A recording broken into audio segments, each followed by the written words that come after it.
Welcome po. Dito tayo ngayon sa Romans 13:1 and 7. Ang bawat tao ay pasakop sa mga pinuno ng pamahalaan. Sapagkat walang pamahalaan hindi mula sa Diyos. At ang mga pamahalaang umiiral ay itinatag ng Diyos. Kaya nga, ano laban sa mga tinakda ng Diyos at sa lapatan ng parusa at sinumang lumalaban. Ang mga ng pinuno ay dapat katakutan na gumagawa ng masama. Ngunit walang dapat ikatakot sa kanila ang gumagawa ng mabuti. Ibig mo bang huwag matakot sa mga namumuno?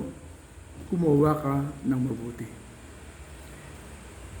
at papurihan kanila.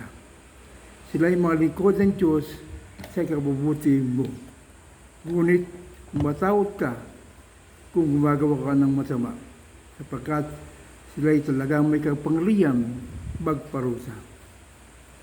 Sila ay mga lingkod ng Diyos at magpaparusa sa mga gumagawa ng masama.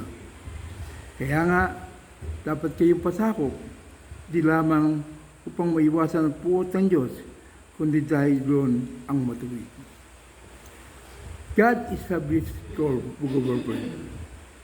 God mandated is to obey and submit to them.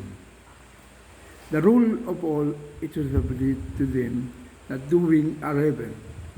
Sino man ang namumuno, dapat igalang, dapat sundin.